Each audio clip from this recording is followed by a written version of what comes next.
Ici Lionel de Beam for All.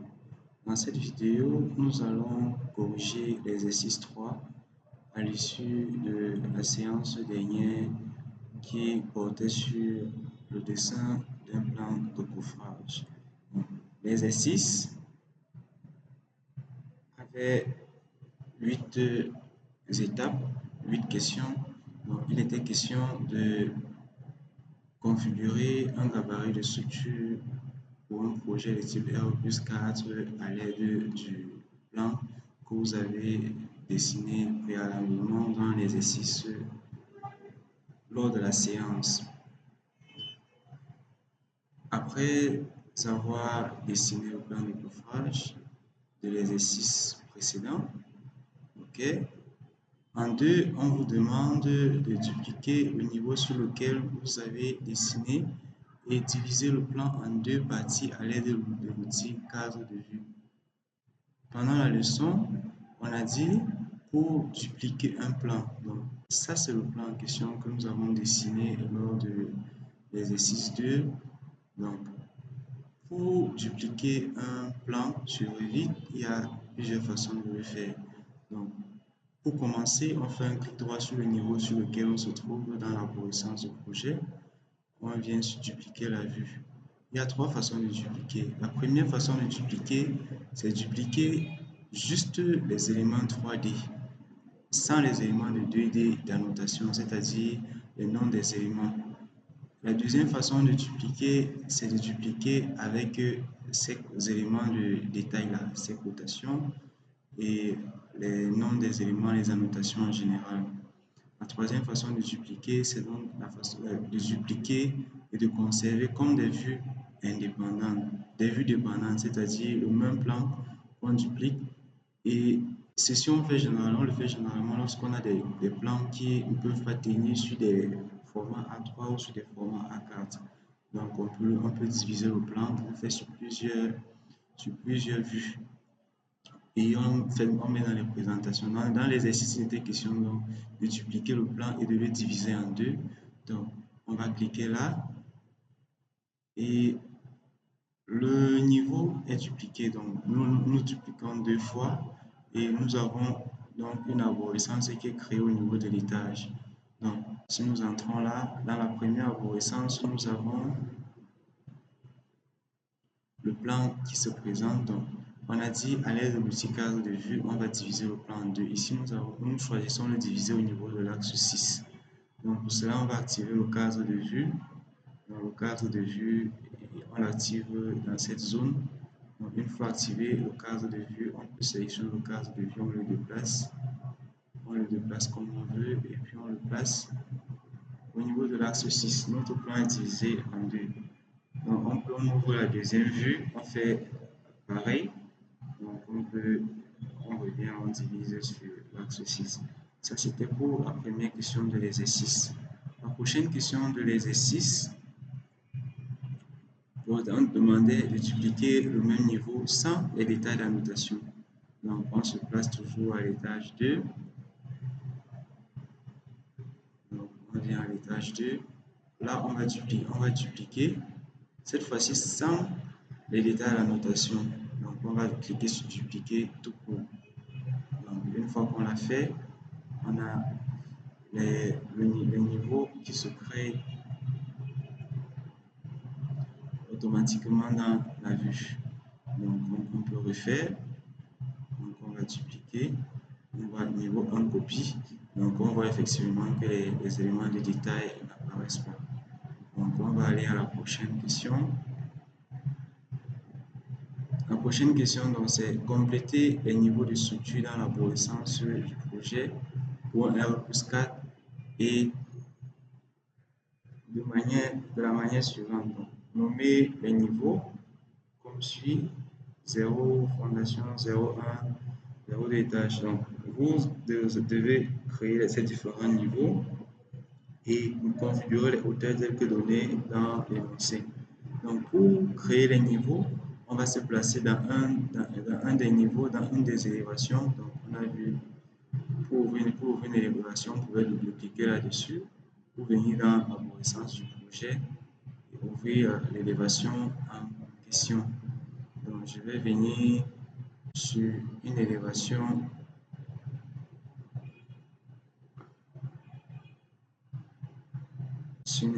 normale. Donc, je viens là. Mon cadre de vue est toujours là, je peux le désactiver. Donc, on doit créer les niveaux. Ici, vous voyez, nous avons déjà créé les niveaux en question. Donc, on peut venir là. Pour créer un niveau, on l'a dit, on vient dans l'option l'onglet architecture, on vient dans niveau, on peut cliquer et lorsqu'on clique, on peut observer que le logiciel, quand on s'approche de l'axe d'un niveau, on a automatiquement une cotation. Donc, si on me dit je dois créer un étage 5, donc là, nous avons déjà créé les étages de l'exercice, donc on vous montre comment il fallait faire. Donc, on vient sur, je clique là, donc avant de cliquer, je me rassure que le type de niveau que je suis en train de créer, c'est une vue en plan. Donc, je vais ouvrir, je vais créer, je vais la placer à 3 mètres. Donc, là, j'ai mis à 3 mètres 50.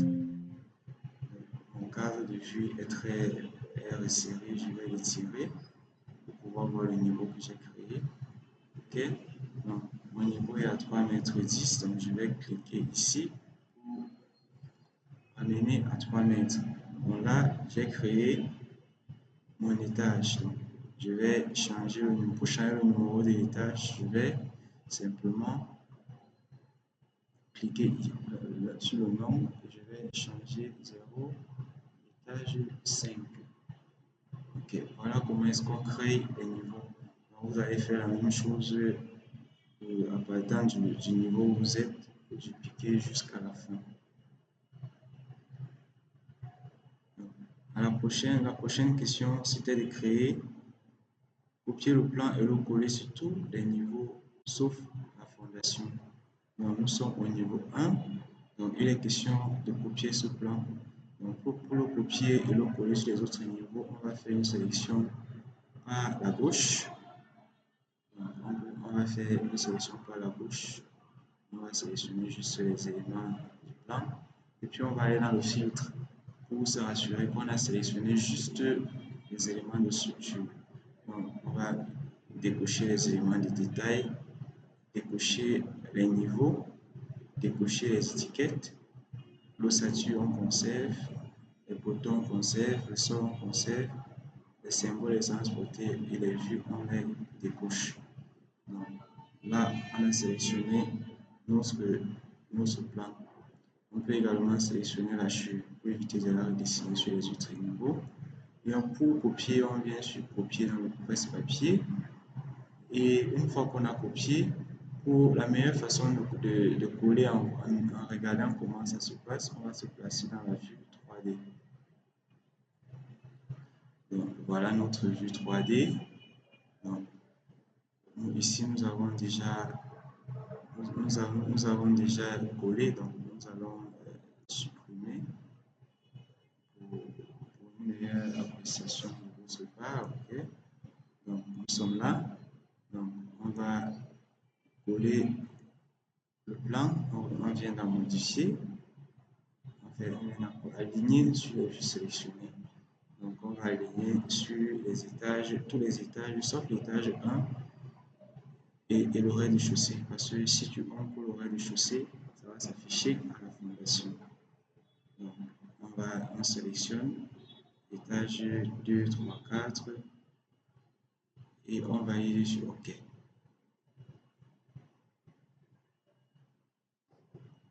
Donc, c'est en train de charger. OK, donc on peut observer comment est-ce que notre plan s'est dupliqué sur tous les niveaux. OK, donc voilà notre plan. Donc c'est ce qu'il fallait faire sur cette question. À la prochaine question, il était insérer les amorces sur le plan de fondation. Donc pour insérer les amorces, nous allons nous placer sur le niveau 1. On va faire une sélection des éléments similaires, c'est-à-dire des poteaux.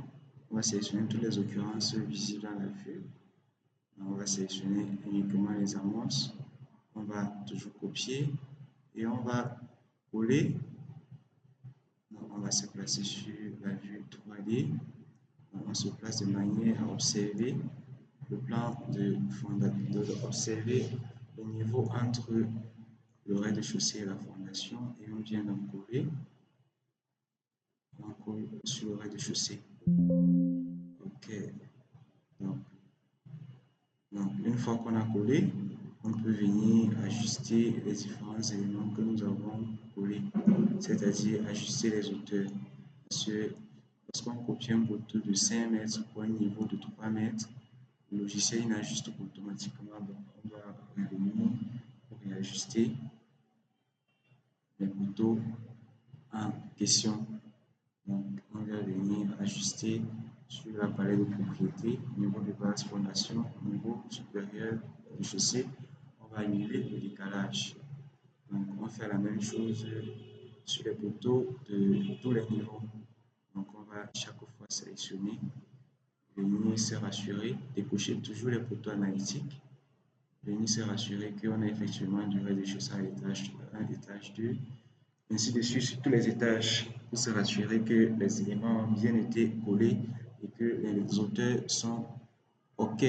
Donc, si on vient à cet étage, on va se rendre compte que les poteaux ont été collés avec des hauteurs de 5 mètres. Donc, on va décocher tous les éléments et conserver juste les poteaux porteurs. On va venir mettre décalage 0. OK. Donc, on peut voir effectivement comment nos poteaux sont bien positionnés. La prochaine question, c'était réaliser une coupe verticale sur la structure entière. On va se placer au niveau à l'étage 1. Pour réaliser la coupe, on vient dans l'onglet vue du ruban. On va choisir coupe et on va dessiner l'axe de la coupe. Une fois qu'on a dessiné l'axe de la coupe, on peut étirer l'axe. Pour réorienter la coupe, on peut la réorienter en cliquant ici pour regarder vers la gauche ou vers la droite. Donc, une fois qu'on a créé, la coupe se crée automatiquement dans l'arborescence du projet. Chaque fois que notre cadre de vue apparaît, on peut le régler à notre convenance. La prochaine question, c'était de masquer définitivement les murs sur la coupe. On a vu que pour masquer les éléments sur le logiciel Revit, on avait plusieurs options. On pouvait les masquer définitivement ou temporairement. Pour les masquer définitivement, on va sélectionner un mur, on va faire clic droit, on va venir sur sélectionner toutes les occurrences visibles dans la vue et on va venir sur masquer dans la vue la catégorie d'éléments. Tous les murs ont été masqués définitivement. Donc, on peut réafficher les murs en tapant le raccourci VV dans l'affichage et on déroule et on revient sur les murs, on couche les murs et on affiche.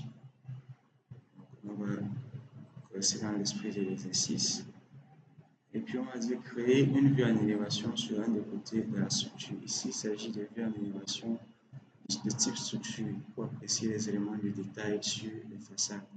Donc, on va se placer à l'étage 3. À l'étage 3, nous sommes là. Les vues en élévation de type structure, ce sont ces vues. Donc, on va se placer sur un des côtés pour créer notre vue en élévation. La vue en élévation, c'est entre deux axes. On la crée. Une fois qu'on a cliqué, on peut venir l'ouvrir ici. La vue nous montre uniquement l'espace entre deux axes en élévation du rez-de-chaussée jusqu'à l'étage. Donc, pour observer les poutres et autres. Donc, voilà ce qu'il fallait faire pour l'exercice 3. On se voit à la prochaine leçon pour le début de la modélisation de notre structure proprement dite. Celle que nous allons calculer sur le logiciel.